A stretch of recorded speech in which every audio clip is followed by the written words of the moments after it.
Okay, I think we are ready to start. Welcome everyone to this webinar entitled Enabling Renewable Energy, the Role of Local Engagement and Social Dynamics. My name is Isabelle Stadelmann. I'm the moderator of today, and I will first guide you through a few information on why we are here and about the project, which basically is the framework of this seminar. So here you see the program of today. We have three very interesting talks. First by Jonas Schmid, who will talk about the social acceptance and the implementation of renewable energy projects. Then Evelyn Lobsiger-Kägi will provide us with some novel, interesting insights from her living lab or the living lab she's working on. And eventually, Simon Montfort will talk about trade-offs to trust in renewable projects. So the main topic of today is really the implementation of renewable energy projects and technologies, departing from basically the idea or the observation that we have a lot of technologies and projects available, but then the implementation of these projects and technologies often fails and means that their contribution to the energy transition remains still quite limited. Before we start with the content, you don't really need that. I'm also part of this project consortium. I'm a political scientist, but more interesting today are maybe the housekeeping rules. So first of all, your microphones will be muted and you will only afterwards in the Q&A session, if basically you have a question, you will be demuted and then you will be given the floor to talk. We have this interactive Q&A function. Please use that function to ask questions, but also only use it for asking questions, basically. We will pick questions from that Q&A function for the discussion afterwards. And the presentations and the discussions today will be recorded, and you can afterwards, or you will be sent actually the presentation, so you can use them afterwards as well as the recording. So to give you a bit of a background, who we are or what SWICE is about, SWICE is one program or one project within the SWICE program. The SWICE program is the funding program of SFOE that aims to promote the energy transition in Switzerland and, of course, to provide novel academic and innovative insights that can contribute to the implementation of the energy strategy and the achievement of Switzerland's climate targets. The EDGE Consortium, as I said, is one project within this program. It's from the first call. So we have started in 2021 and we will still work until 2027. And EDGE, as an acronym, means Enabling Decentralized Renewable Energy Generation in Swiss Cities, Rural Areas and the Alps. The main goals of EDGE are first, the development of new Swiss scenarios with a high share of decentralized renewable energies. So one aspect is really also to dive deeper into differences between cities, rural areas, and the Alps. And in the end, it's also a lot about linking research and academic innovation with real implementation, which is done not least through 3 pilot projects. And I think that's all for the moment. If you want to learn more, it's a bit doing what it wants. You can find a lot more information on the website of SWICE, and you are invited to have a look at that webpage, obviously later, not now. Because now we turn to the presentations, and I would first like to introduce to you Jonas Schmid, who will give the first presentation. Jonas Schmid is a political scientist, postdoc actually in my group at the University of Bern, and an expert in the politics of the energy transition, I would say, and in particular also about wind. And I think, Jonas, I would invite you to provide us with your insights, and the floor is yours. Thank you very much, Isabelle, for the kind introduction, and thank you guys for having me. What I'll do is I'll try to illustrate. Let me just start here. Can you see my slides now? Yes. Does that work? Okay. So what I'll do is I'll start. I'll try to illustrate what social acceptance researchers actually do in the 15 minutes that follow. And we'll start with the question of has there been a delay in deployment of renewable energy projects or capacity in Switzerland in international comparison? And if we take a look at the growth scenario, so on the x-axis here on the right, we have the years. On the y-axis, we have the percent of the 2030 targets reached. We see that Switzerland is pretty much, especially in wind, it's much lower in terms of fulfilling its own targets for 2030 than the other countries around Switzerland. And one could say, okay, so we have low levels of ambition, like we could have high levels of ambition, and then like that 20% of a very high level of ambition wouldn't be as bad as, like, say, 50% of a very low level of ambition. But here, we really do have low levels of ambition of wind and PV expansion because of hydropower dominance. And the question here is also, I mean, we spend, as you can see here on the left, we spend a bit more than 1 billion from the grid surcharge funds annually. And the question is really like, why has there been such a delay that you can see on the right? Why are we not, more progressed in terms of deployment? So there's a couple of reasons that I want to talk about, and I'll stick to only the possible socioeconomic reasons, not the technical or the engineering risks, but that I think are manageable. But the first question would be like, has there been ineffective policy or regulation and the so-called policy risks? And if you take a look at the graph on the right, we see like that on the x-axis the years, on the y-axis it's the PV capacity per capita, and you see the black line is what we have actually seen. So that's the actual deployment in Switzerland.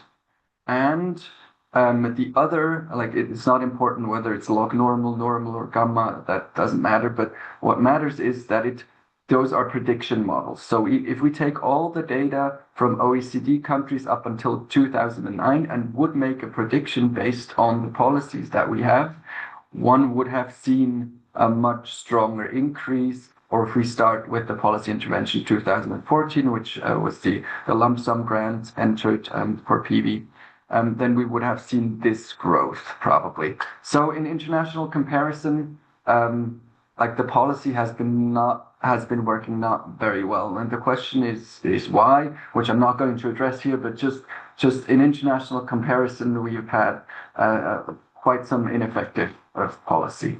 One could also argue that it could be that renewable energy is a bad business case if it's just too expensive.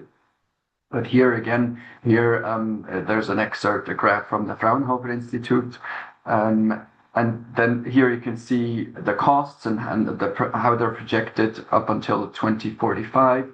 And you have various fossil fuels on top, the operating costs, and you have renewables on the bottom. Those are levelized costs of electricity. And you can already see that they're very competitive, if not the best option in terms of cost of electricity for in production per kilowatt hours. So is it a bad business case? Is it too expensive? No, definitely not the case.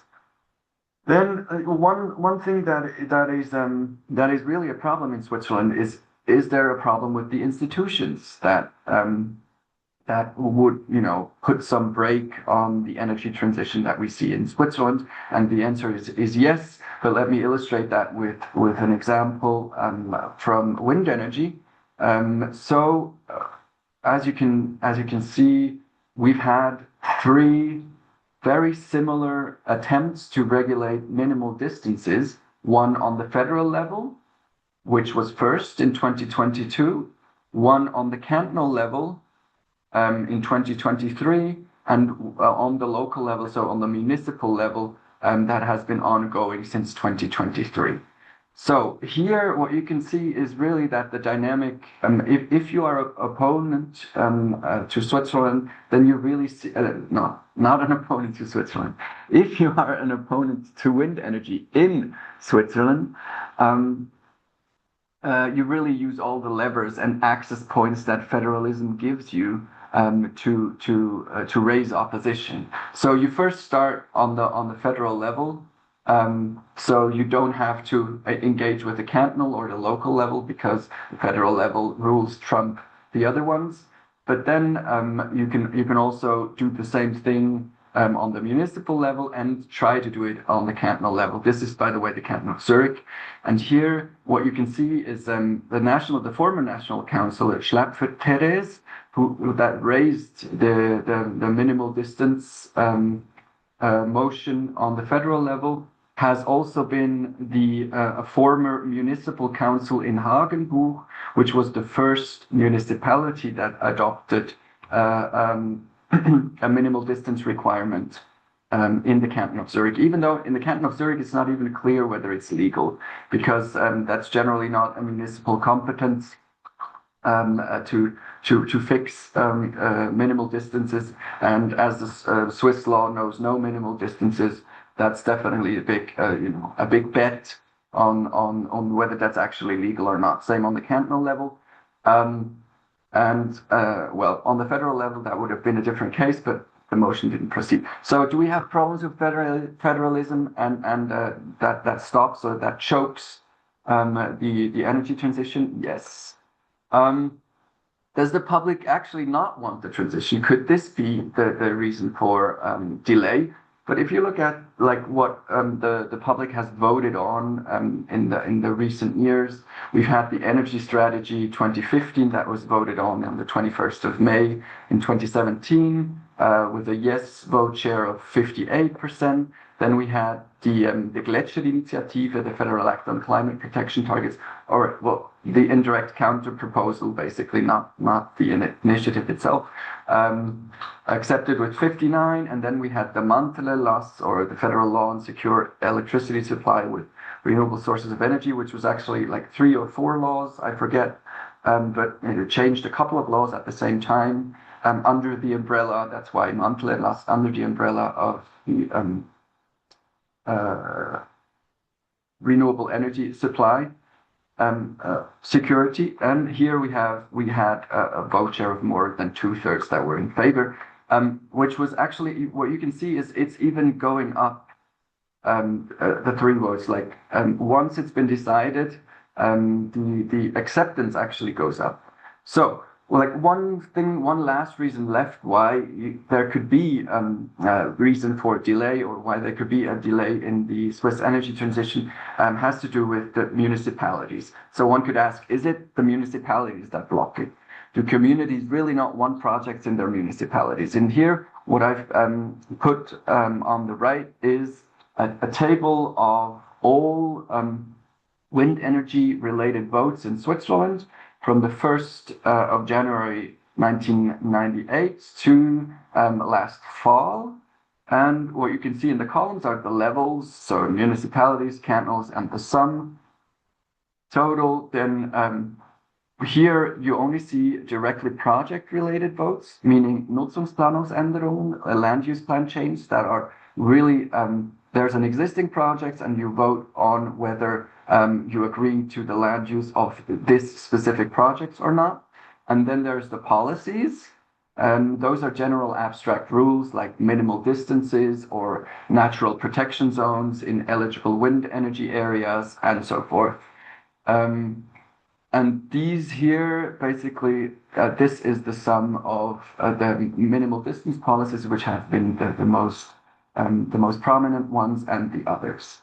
And what you can see here is, if you take a look at the number of votes, so there's been 93 votes until last fall.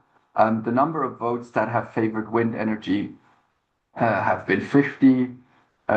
So that's in terms of percentages of number of votes that favored wind energy, it's 51%. But here we have a crucial difference, and that's really, the point of this table, is if we take a look at the directly project-related votes. So the concrete specific land use change votes, we are at 72.1% that are accepted. But if we take a look at the policies, we only have 31% that are accepted in favor of wind energy. But here, with the policies, it's basically the issue with the policies is that the opponents raise these policies.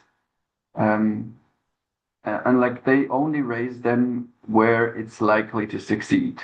So that's why you see like that is here, those acceptance rates are much lower.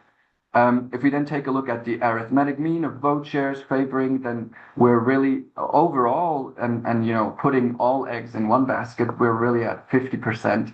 But if we take a look at this crucial differentiation between those that are project related and those that are not project related, but might refer to some future thing that doesn't even exist yet, then we would like to these pretty much balance each other out. So do communities want projects in their municipality? Partly they don't.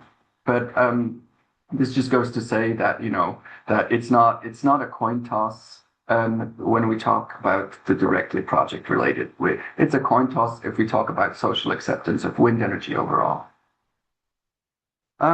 So what I've tried to do with these couple of reasons that I've listed here is that what is social acceptance? I try to define it by illustration. So what it does essentially is it captures and analyzes the characteristics and interactions of those whose agreement is necessary to implement project and policy designed to reach the goals of the energy transition. So it's the analysis of those whose agreement is necessary.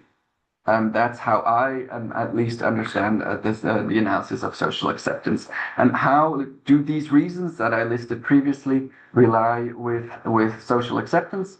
So, for example, here we have the ineffective policy. That's general abstract acceptance, meaning that you accept general abstract rules about the development of policy, such as initiatives, campaigns, citizens. Then the business case reason is about market acceptance. Do markets even exist? Are economic actors ready to adopt it given the economic risk structure? Are there investors? Who are the investors? How do they react to incentives, etc., etc.? Then if we take a look at the federalist chokeholds, here we have so-called opposition entrepreneurs that put negatively game the system, and if you want to put it positively, they use the utmost extent of what is available to engage themselves against something. And here we talk about the acceptance of players that are veto capable. And regarding the reason the public does not want the transition, it wants it. And here we're again at the acceptance of general abstract rules. And with the municipality, here we talk about the acceptance of concrete specific projects. You might have heard, the three distinctions that are generally named in social acceptance, which is market acceptance, and this is called socio-political acceptance, and this would be called community acceptance. But I try to vary my terminology from time to time, just to illustrate what is behind their terms a bit. Then if we take a look at whose agreement is actually necessary, we have who can be a veto player in energy transition things in Switzerland. So we have the citizens, where you can vote on a municipal cantonal level or on a federal level. There's citizens can raise judicial cases or to the cascades up until the federal courts. And citizens can also act by, buying PV or buying a heat pump, and is business case dependent. Then we have companies, investors that can be veto players. Like if they don't see a business case, they will not take it. If they see reputation risks that are too high, or policy risks or too high costs, or if they are just ideologically fundamentally opposed to it, they will do everything in their power to oppose it. And then we have authorities as veto players. For example, the blame games in federal system. If, for example, accountants say, "Oh, that's not my competence. The federal state should do it," and the federal state says, "Oh, no, that's actually a municipal competence or a cantonal one," and you can play back and forth. And you can also, like cantons can also not comply with the rules and regulations because they're too lazy or because it's overly complex, etc., etc. And importantly, it's not just about the characteristics or the ideology of the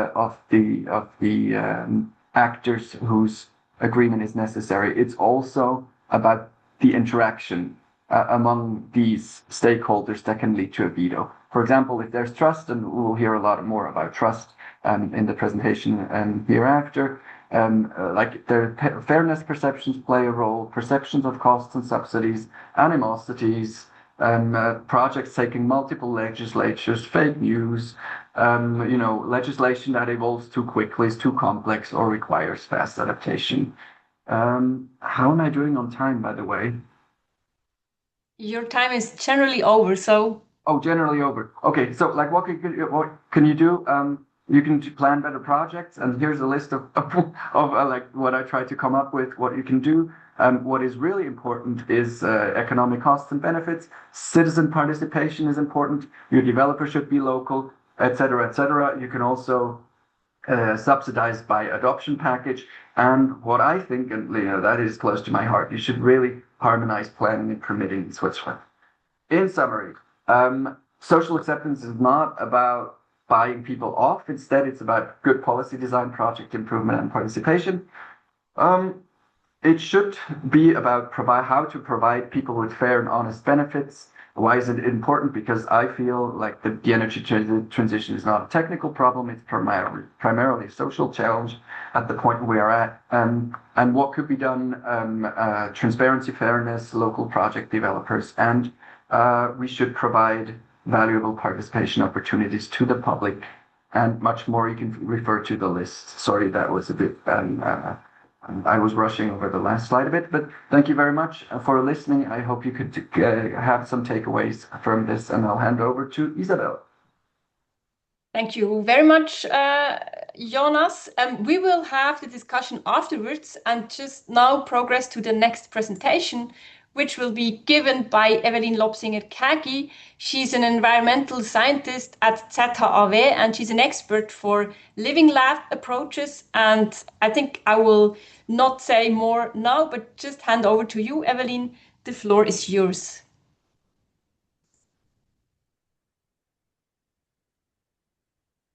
Thank you very much, and very welcome from my side as well. And especially thank you for the invitation from your side, because I'm not actually involved in the Sweet Edge project, but in a sister Sweet project. I am involved in SWICE, where we try to doing research about how we can transform living and working towards more sustainability. In our focus is especially energy and well-being. And you should share your screen, Evelyn. Yeah, and we are working with the approach of living labs, and I will give you an insight into our living lab, which is the Living Lab Lokstadt. Okay, now you should see my screen in full screen, I hope. So this is a living lab in Winterthur. It's a newly built neighborhood where we are doing our research. I will provide you with an overview over the Living Lab Lokstadt, tell you a little bit what we have done already, what are planned interventions and campaigns, and wrap up with some challenges and highlights so far. So here you see an overview of the Lokstadt area, and basically the approach of a living lab is coming together to create something new, to test out new approaches, to provide and develop new knowledge and skills, but also try out new technologies. And all this should or will happen in a real world setting. And that's why it's called Living Lab. And in our case, it's a Lokstadt neighborhood. It's a newly built area on a former industrial site from Sulzer. All in all, there will be 1,500 residents when the whole area is fully developed, about 600 apartments, but also 25 commercial businesses, from very small one to a whole insurance company. And at the moment, there are around 1,100 residents living there already. The focus of a living lab is really on learning and experimentation, and we are doing that via the co-designing aspect or approach.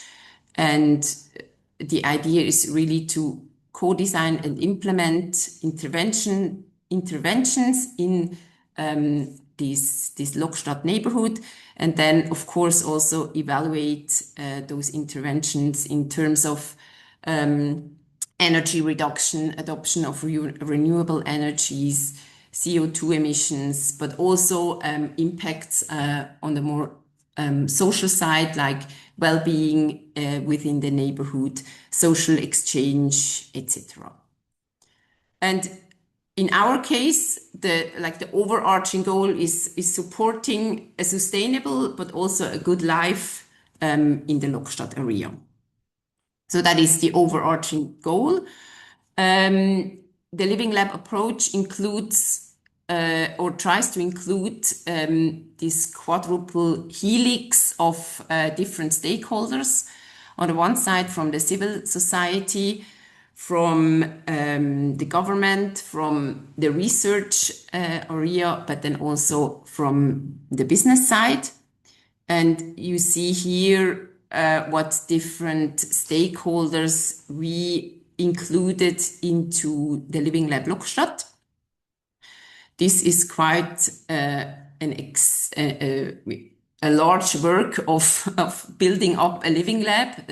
You need to talk to a lot of people and explain the approach and the goal of your living lab, and also try to make sure that the different stakeholders have their place or see their place in this whole living lab, and define also the role that they have within this research approach. There was a time in our building up our living lab where we drank a lot of coffee with different people, explaining our approach and finding partners who would like to work with us.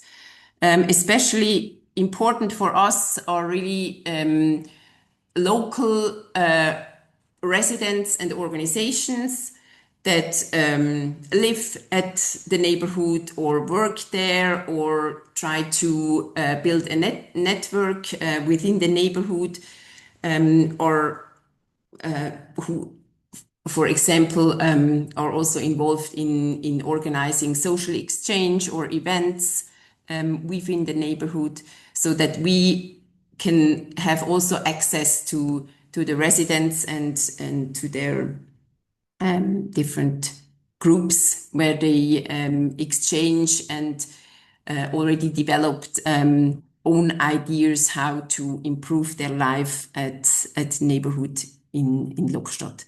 We are also working, for example, with the city of Winterthur, who supports the Living Lab, but then also with Implenia, who developed the whole site, with ZHAW, which is a housing cooperative owning one building at Lokstadt, but then also a lot of, like I said before, local groups and associations in the Lokstadt itself. This slide is not meant to be to be studied in very detail, but I just wanted to show how we try to work within the Living Lab Lokstadt. You see in pink, you see the different surveys that we are planning with the residents, and in blue you see the different interventions that we developed or are developing at the moment. And we, like, the idea is always to co-design an intervention, then having a survey before the intervention, like for example the lifestyle survey, then the intervention with the mobility visualization and tailored action tips, and then we have a follow-up survey on the mobility visualization and a follow-up survey on the lifestyle campaign. I show you in a minute those two campaigns in a little bit more detail, but just to show how we are trying to develop the campaigns or interventions together with the residents, the stakeholders, also with the City of Winterthur, or sometimes also with local associations or businesses, and then how we try to implement them and do the evaluation, mostly with surveys. What was very important for us is to make our Living Lab a bit more, how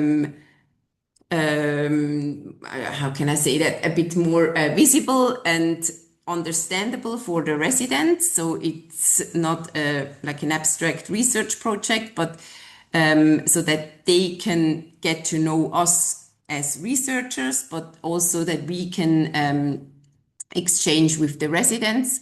So we engaged in the organization of a neighborhood brunch together with other community organizations at the neighborhood. And we organized this neighborhood brunch with about 100 participants. We organized a scavenger hunt through the Lokstadt, where we had different points where we also explained what the Living Lab Lokstadt is all about, what we are planning to do, and how they can get involved. So this was a very important milestone in the development of the Living Lab.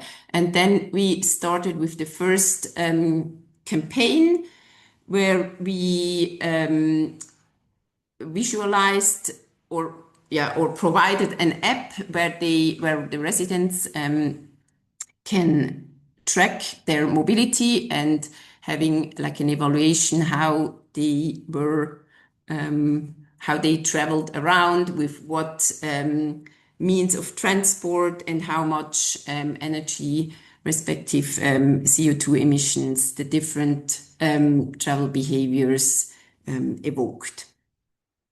So this was the first intervention we had, and the second one was this lifestyle survey based on a SWICE representative survey, out of which we developed 6 different sustainability lifestyle types. And we used this survey also among the residents of Lokstadt. And once they got to know like which type they are, they also got some tailored action tips according to what lifestyle type they are. They were on the one hand tailored to like the specific lifestyle, but we also included like local tips from the neighborhood and the closer environment, how they could engage into like a more sustainable lifestyle. And then what is also very important for us is like getting to know the needs and ideas and challenges or problems of the residents. And we did this also at this neighborhood brunch, which I presented before. So we had a poster where they could put their ideas and needs.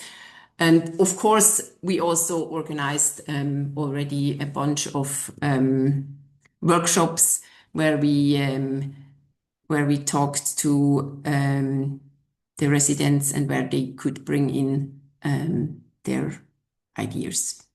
Oops. So what came out of all those workshops and exchanges during also this neighborhood brunch was the idea of a Lokstadt local map. This one was really an idea of a resident, and we developed it together with the residents, where we summarized and put together on a physical map what is actually already there at the neighborhood and the closer surrounding.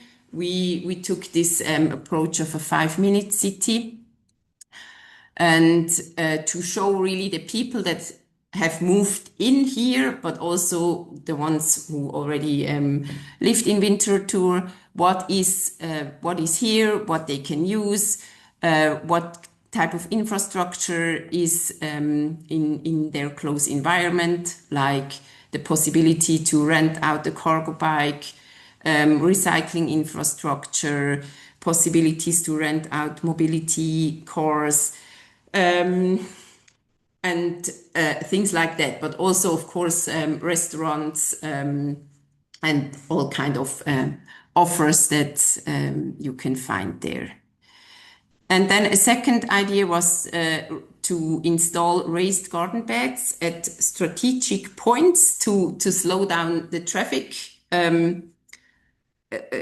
within this actually car-free neighborhood, and make also like the surrounding a little bit more green and maybe also a little less hot, which was also an issue for the residents.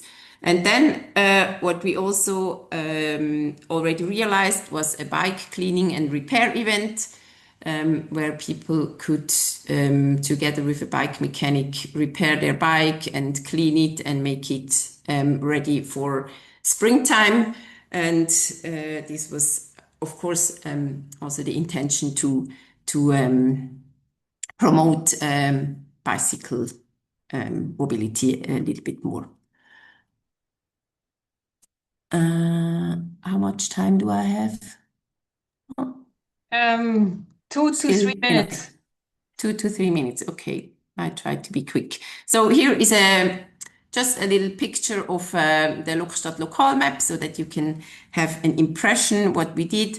Together with this Lokstadt local map, we also included or introduced the Pumpi-Pumpe concept, where you can share different goods and materials, which is like a nationwide offer that you can use.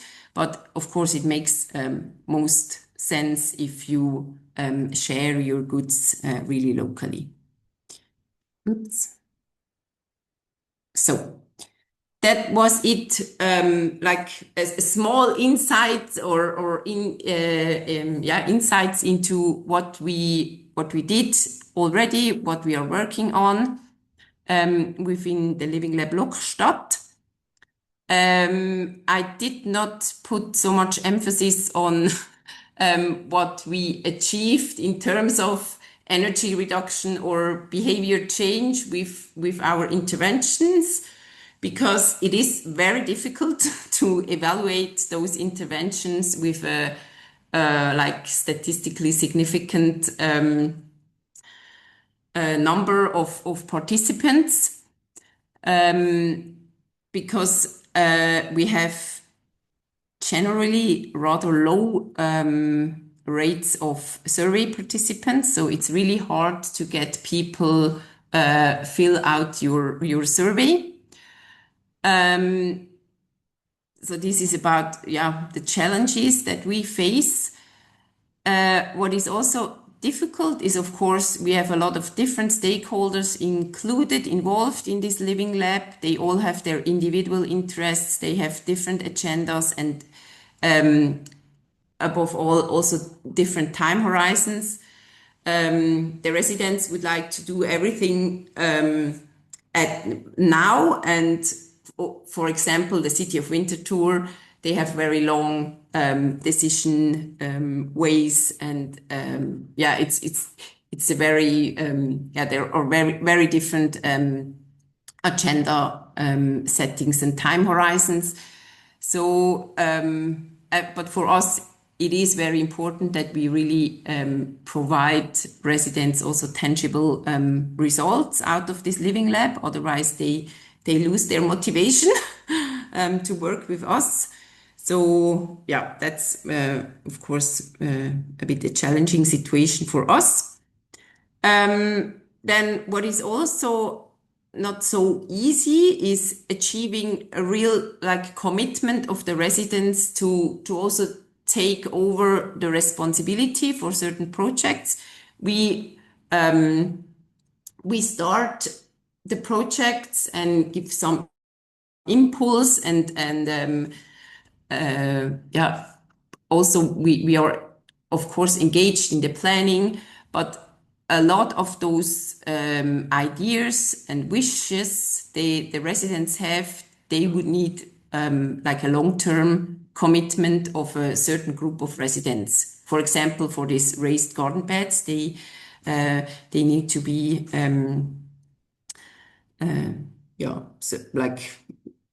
they need to be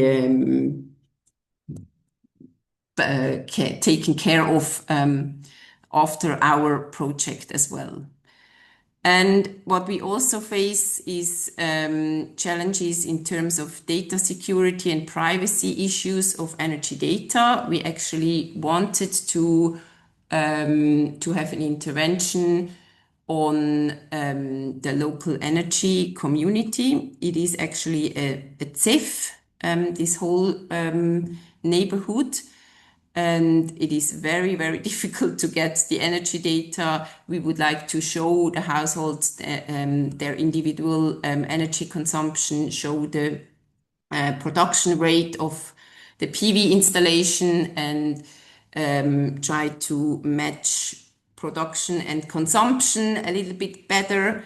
But this is really a challenge to get this project realized.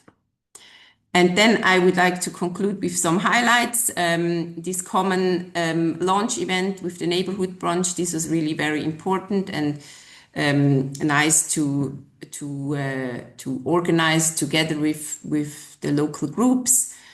The Living Lab Lokstadt is increasingly also being used by local businesses or residents as a platform for sharing information. So people are contacting us to ask for support or ask for information or connections to other stakeholders, which is very nice. We generally face quite high engagement and openness of local residents when it comes to very concrete actions, not so much for the surveys, but yeah. And what is also very important in terms of that is that we developed a quite nice website of the Living Lab Lokstadt together with a video explaining what actually the idea is of Living Lab Lokstadt, which is a bit easier to understand than only a long written text with a theoretical approach of a living lab. Those are basically the highlights for me, and what is still like an open question, what we maybe also can discuss afterwards is what can we really learn and scale up and out, what can be transferred out of such a living lab into other contexts or into like higher strategic developments. Okay. And with that, I would like to conclude and hand over to Isabelle again. Thank you very much, Evelyn. This brings us to the last but not least presentation. As soon as Evelyn has stopped sharing, then I would like to give the floor to Simon, who will talk about the role of trade-offs and trust. Yes. Thank you everybody for having me. My name is Simon. I'm from EPFL postdoc and also at ETH. I'm going to talk about trade-offs and synergy perceptions and renewable energy technology acceptance. So political debates around renewable energy transitions often involve trade-offs and synergies. For example, the cost of implementing a specific project versus environmental protection, landscape protection versus energy production could be such a trade-off, biodiversity versus climate. And it can also, of course, include synergies. And now the existing research often focuses on some objectively quantifiable trade-offs, such as whether solar PV actually harms biodiversity or whether it's actually beneficial.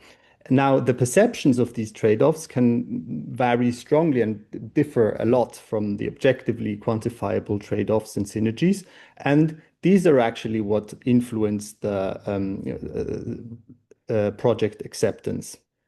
And to bring in another layer of complexity, it's not always only what I think could be a trade-off, but also what I think that others think could be a trade-off. That may influence interactions in political processes and then also dynamics between political coalitions.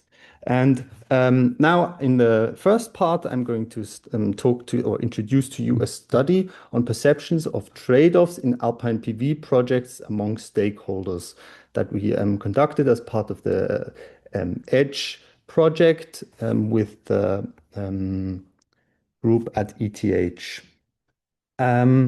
So here are just some examples of how these trade-offs or perceived trade-offs may be taken up in the media and also enter the political process. For example, here you can read solar panels instead of cows. These are the most pressing solar projects in the mountains, or environmental NGOs criticize the gold rush in the solar offensive connected to some landscape protection and potentially also biodiversity trade-offs. So this is just to motivate the topic a little bit. Now, we have the following framework to analyze trade-offs in renewable energy technology acceptance, alpine PV acceptance specifically. So we have the framework that involves three main explanatory variables. These are the participatory nature of the political process, as, for example, also Jonas introduced. This can involve the type of participation, which ranges from information to information provision about the process to empowerment, where participants can really influence the decisions. It can also involve participation, and this can influence trust, which is our intermediary variable, but then also the frequency of the participatory nature of the process can influence trust. The formality, so whether it's a WhatsApp chat, whether it's a meeting in the municipal restaurant, then the timing can influence also trust and then perceived trade-offs. So, for example, whether media orientation is happening before informal conversations, and whether the project lead informs in the beginning or rather towards the middle of the political process. And then trust, of course, is also influenced by the social proximity of the actors who lead the project, so the geographical and social proximity. So if we have a local leadership, that's our expectation, then we would see higher acceptance because this can increase the trust. And so high trust can then also reduce the perception of trade-offs and potentially increase the perception of synergies. And we conceptualize this as first-order trade-offs and second-order so first-order perceptions and second-order perceptions. And the second-order perceptions, as I've said, includes what I think that others think. So now we analyze renewable technology or alpine PV trade-offs and synergies in 2 municipalities. You can see them here on the map. Also in the context of the alpine PV projects in Switzerland. We chose Savonnin and Sedrun, 2 municipalities, and they have some similarity, but then also some differences. Both involve the popular vote. Both municipalities are, well, one could say similar in size, Savonnin slightly larger. Then both have the main sectors of economic activity, which involve tourism and agriculture. Both have renewable energy projects, traditionally with hydropower. And the visibility of the PV panels is both, well, from meadow homes, they were visible, but not from the village. Then the project in Savonnin was rejected, the one in Sedrun was approved, and the one in Savonnin had the project lead of EWZ, Energiewerke Zurich, so external, and Sedrun had a local energy provider, a local energy company, Energia Alpina, which led the project. Then Savonnin was slightly bigger than Sedrun, and the allocation of the panels was also a little bit different, with more patches being involved in Savonnin, where the project was eventually rejected. Now, here you can see the planning process. Like for Evelyn, I don't expect you to go into every detail of this process, but let me highlight a few key things. So the number of events in the participatory process were rather similar, but they differed particularly in formality. Participation in Sedrun was in Savonnin, sorry.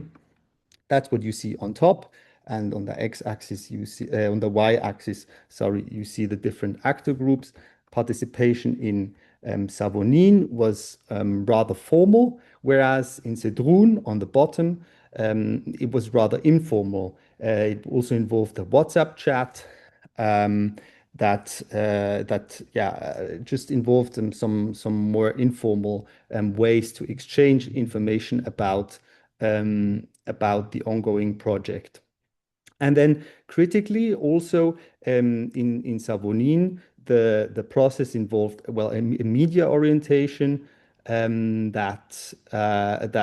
which happened before key stakeholders were informed about the most important aspects of the project. And this didn't help trust. Then that's a very important point.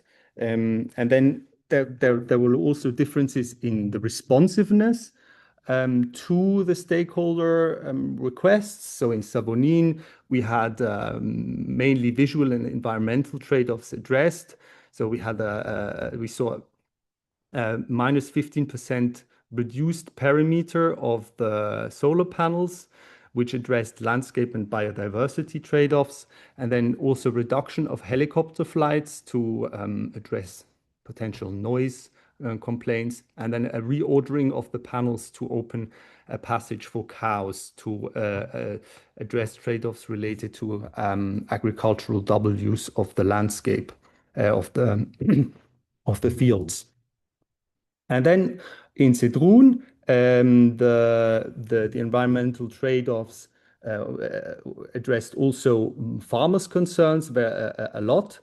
But first of all, there was an exclusion of environmentally valuable areas, which was important for NGOs. Then there was the project lead proposed to include a water pipeline for farmers and meadow homeowners in the vicinity. And that was also an important point because this area is rather dry during the summers. And so the project brought some benefits also for locally affected farmers. And then there was also, it also involved a financial compensation for the decreased farmland of the meadow owners. And that was also, I think, an important point. Now let me just rearrange all my chat windows so that I can actually see my own slides. So now we have here the differences in leadership and trust of the two projects, Savonin and Zedrun. As I mentioned, in Savonin, the project was led by EWZ, and in Zedrun, it was led by Energia Alpina, a local provider or company. And in Savonin, this always reintroduced some of these urban-rural cleavages that us versus them, and like this city enterprise is coming to our municipality and would like to make benefit and like make a business out of our landscape, whereas in Zedrun this was seen as a local benefit that emanated from this project, partly, of course, not only. I mean, I'm saying this in a little bit simplified terms, but one interviewee illustrates this, who said, "I believe that the entire project there was much better accepted because its local energy company was planning it. They can see that they benefit directly from it." And then also the trust was negatively influenced by the project lead in Savonin. Amongst others also because the Wirtschaftlichkeitsrechnung, so whether it was economically beneficial to conduct this project, was not publicly available. Then by contrast, in Zedrun, the Baurechtsvertrag, another important document for the construction of the project, was publicly available. And here is another quote of an interviewee who stated, let me just rearrange again my panels. I see I should have put less stuff on my slides. Several projects, so that's the interviewee who states, several projects have failed because they did not develop a good communication concept. It is vital that one does not feel betrayed, that you don't get the feeling that they're mixing something behind your back and bringing something already finished, and we are not involved in the process. So now, based on the 11 interviews that we conducted, we asked the respondents or the participants to quantify and rank which trade-offs they perceived around these renewable energy technology projects. And we asked them to do that before for the project start, but then also for after the public vote. And we also asked them to do this for what they think that others think. So that's the second row here. What they themselves think is the first row. And so you can see that before the process and after the process, the synergies in Savonin, where the project was rejected, were roughly similar. But then the trade-offs increased from 18 mentions to 20 mentions. By contrast, in Zedrun, before the project, the synergies from a count of 11 increased to a count of 16. And we see a similar pattern for second-order perceptions, so what I think that others think, but actually more pronounced, and which points to the fact that, or likely points us to the interpretation that we can, with these second-order beliefs, we can get some socially sensible information that people would otherwise not like to disclose, because people want to seem principled in their opinions and not say, I changed my opinion. So it seems that these statistics corroborate our expectations that, and I will jump that, local project leadership and participatory processes can increase trust, which then can increase perceived synergies and decrease perceived trade-offs. And I think as I'm up with my time at 15 minutes, after 15 minutes, I'm just going to leave it at that and not present to you another study on population, on trade-offs in the population, which we also conducted, but happy to take it up. Okay, thank you very much, Simon, for now keeping perfectly with time. And this leaves us with some 25 minutes for discussion, actually. Maybe you can stop sharing your screen, and we would then also want to have Jonas and Evelyn back. So now we have also received several interesting questions in the chat, and I will just take up some of them and mostly those that haven't been answered yet, and give you the floor on the specific questions. And maybe we start with a question for Jonas because he had most time to relax in between. It's a question from Caroline, and she asks that, well, it reads, I've heard mixed things about the effectiveness of community-owned wind power plants. Some people say this increases social acceptance, but others say the actual interest is low. What is your observation about the role community investment or ownership of wind power plants can play? Is there anything that we can learn from other countries in this regard? So thank you, Carolyn, for the question. It is indeed an important one. I would think of participation as generally something bigger than simple financial skin in the game, financial investments. I mean, there's some evidence from Germany mostly that that actual interest is there, but there's also very, very high transaction costs because usually the amounts that people invest are low, and you have many investors. And then, like one, if I remember correctly, reading one statement in a scientific paper was, oh, it was even difficult to get people to open their mail to respond on time regarding something that they invested on and needing their signature and things like that. So it's always a trade-off between transaction costs for the developers and actual increase in acceptance, and it really depends on how you do it. I mean, there's also you can raise debt, for example, or you can give people a stake, so like a share, and these are like different schemes as well.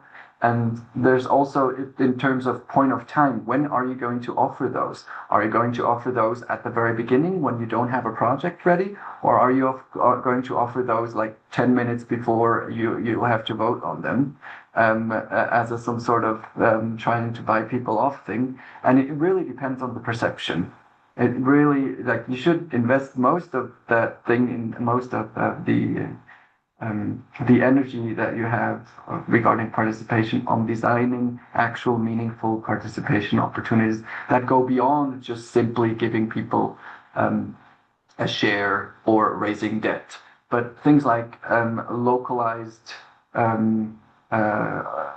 operation companies, so that the actual earnings or the taxes from the earnings remain in the community, things like that, or ask people to help identify projects of environmental compensation, things like that. So I would be in favor of thinking participation much more broadly than simply financially. Sorry, I was a bit long. That was absolutely fine. I have a second question for you coming from F.Bless, and it's about the comparison between CCGT and hydrogen, which was in this table. And the question is, so these technologies or barely or do not exist or have not been built in Switzerland right now. If not, why are you comparing them?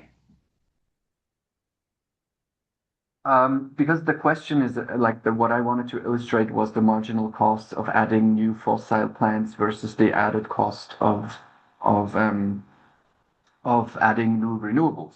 And you can see that adding new renewables is clearly cheaper in terms of LCOE, in terms of levelized cost of electricity than adding new fossils. The actual the data that I showed is from Germany, so these are German numbers that you see, but these are international markets. You'll have a slight Swiss premium on them, but the relative cost will not change if it's built in Switzerland or in Germany.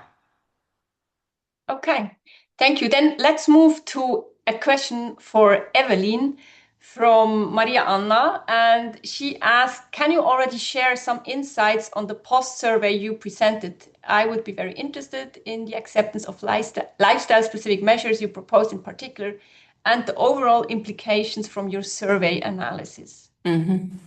Yeah, thank you for the question. As I already pointed out, we have very limited participants for this post-survey where we tried to, or where we evaluated these tailored action campaigns tailored to specific lifestyles. We had about 30 answers. What we can say, it's not statistically representative or valuable.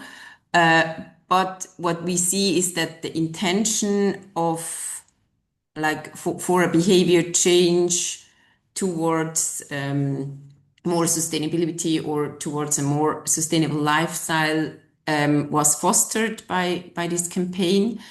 And a lot of people also stated that they would like to keep up with the changes that they have already made, that they would like to foster them over a longer term. But we also have always to keep in mind that those are stated behaviors. There is a certain bias in those answers. Yeah. So that are the statements that I can make. Besides that, we also use those lifestyle typologies in a persona approach. So we developed personas out of those lifestyle typologies that can be used to tailor campaigns or projects towards a certain social group.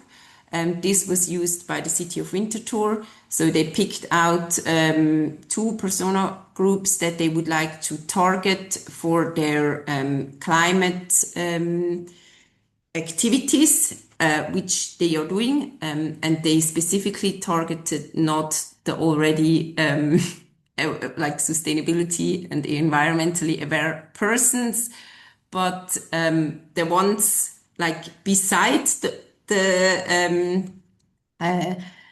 already aware group, and they really specifically developed measures and incentives to target those 2 persona groups. Great. Maybe because you said we need to remember that this is self-reported behavior. This actually points to a comment or proposition by F. Bless, who said one could also measure some consumption in terms of heating, cooling. I think it was not exactly what the question wasn't exactly what you were now talking about, but the question is, if the survey data is limited and self-reported, can you somehow track behavior based on the app, for example?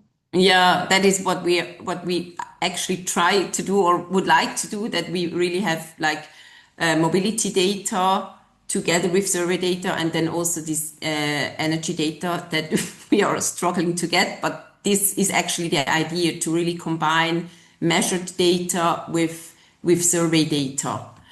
Yeah, that's the approach, which is challenging, but yeah. Great. This is maybe also an invitation. You can still write questions in the chat, in this Q&A thing. We have still some 15 minutes left.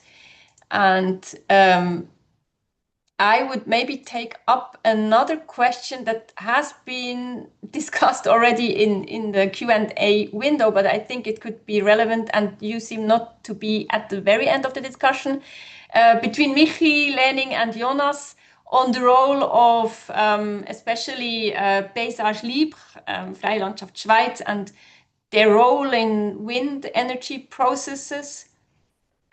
Maybe Jonas, you can summarize or take up your arguments on that? All right, thank you. Yeah, Freie Landschaft Schweiz, or Paysage Libre, is the largest opposition organization that fundamentally oppose the construction of wind energy in Switzerland. So they do pretty much all they can, and they're built as a federation, just like the WWF, for example, that has a cantonal section of Bern or a cantonal section of Appenzell, and they do have like 50 local members, and that are member of the national organization. And the national organization just received the Verbandsbeschwerderecht a couple of months ago. So they're now able to launch opposition on the federal level as well. My impression of the role is that they're very different. The local say organizations, but they are strongly coordinated by the center, and they have a lot of money. I mean, they extensively use every opportunity that is legally available to them to raise opposition. So that means they do have, in my view, there's some professionalism involved. It's not just, what they claim usually is, oh, we're just doing this on our free time. We just love nature and biodiversity. But there's elements of professionalism.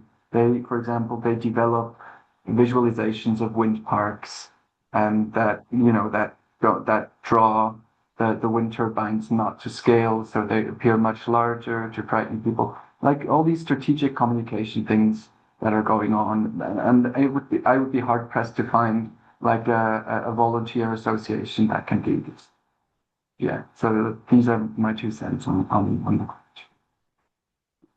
There is another following up on the comparison between these other technologies and wind and solar power, stating that why the focus on levelized costs of energy, because the statement is, in my opinion, this might not be the right parameter to compare. Other parameters such as place needs, speed of construction and installations, and production control in winter are probably very important. Do you have anything to that's say true. on that point?